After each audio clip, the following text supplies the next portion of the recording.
Okay, right off the cuff, what does Genshin Impact mean to me? Well, Genshin Impact was a game that I had heard about back in the day, and I actually found a video going over it, kind of memeing on it a little bit by the creator Maxor. He put up a video called Genshin Impact Review, My Money Is Gone, a Waifu Simulator.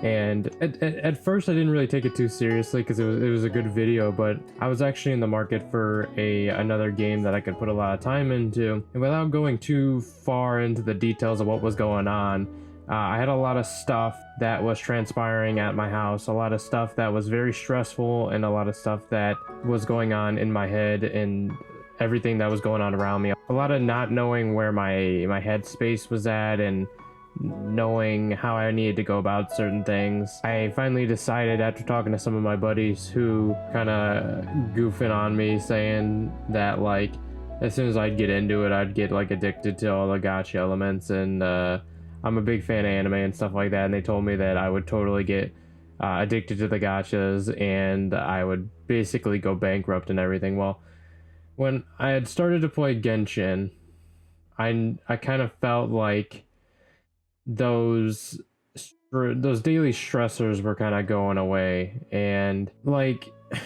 they were there, don't get me wrong.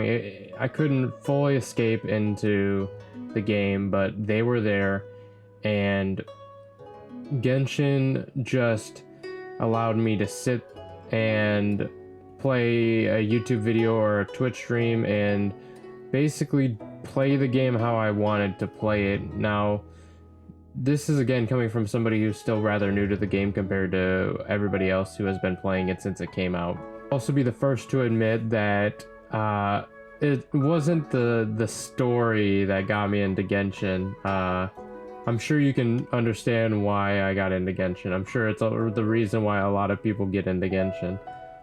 If you know what I'm talking about, you know what I'm talking about. But I'm still pushing Genshin, and I'm enjoying every minute, second, nanosecond that I'm playing it. I always have something that I want to do whenever I log in, whether it's just easy where I'm just doing my dailies and I'm doing weekly bosses and I'm just trying to get characters ascended. I talk about like what was going on in the house that I was in. I'm no longer there. Don't worry, I'm out of that.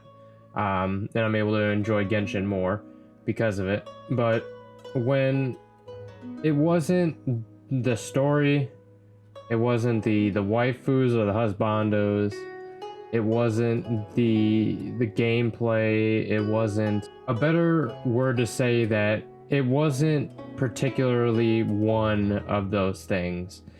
It was the right combination of all those things, and the stuff that was going on in the house with all the stress. It was the right combination at the right time that was able to keep me sane and escape all the stress that was going on. Looking back, I don't really know how I would have dealt with some of the things that was going on. I'm sorry, it's kind of hard to look back and think on this stuff because it really wasn't that long ago. I have nothing but gratitude and goodwills towards Genshin for being the game that basically was helped me get through some pretty tough times. And I know Genshin has its problems with people who are addicted to spinning the gacha and who like spend an absolute shit ton of money to get a specific character that they want. I tend to go by how I want to play the game, so it never comes down to wanting a specific character enough to spend a bunch of money or real money on just money in general on getting that specific character.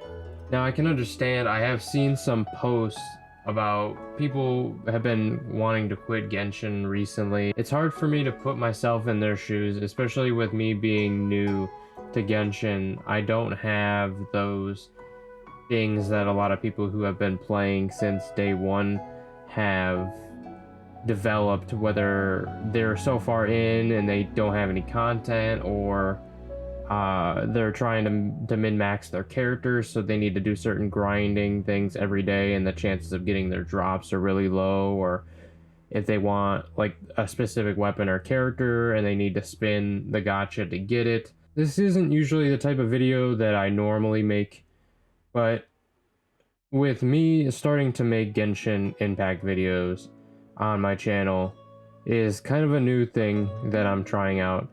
And the main reason is because I felt like Genshin deserved my time and effort into creative videos when it comes to characters that I really like based on their personality, or whether or not people know how to build them, or even if they need an idea on how to build them. Because let me be the first to admit that the guides that I put up are more on my experimenting and the knowledge that I have, which is not a lot compared to others, and then putting a build together, and then putting a team comp together, and then telling you guys about it. So if you guys need just an idea on how to build them or the team comp around them, you can that's what you guys can get out of the video. What Genshin Impact means to me at the end of the day, if I were to summarize everything that we just talked about, is it was a escape from the stressors of what was going on in my life. It has characters that I care about. The story is not that great. The enemies' designs are okay at best. Some of the tasks can be mundane. Sometimes it's good to have the mundane, just for you to be able to take a break and watch a YouTube or Twitch video and play something while, I don't know, you're watching somebody play SpongeBob speedrunning, or like Tarkov. I've been currently watching a lot of SpongeBob speedrunning, so I've been watching that alongside my Genshin videos that I make, and it's something that makes me happy to play every day that I get on my computer and am working on a video or looking at my channel. I'm always happy when I boot up Genshin. That's probably a good place to stop. Genshin Impact is something that I don't think I can have.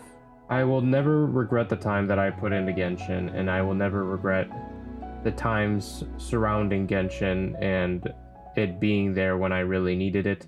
So thank you, Genshin Impact, and I'll probably be playing you here very shortly. If you made it to the end of the video, thank you for listening to me rant, and this video needed to be made.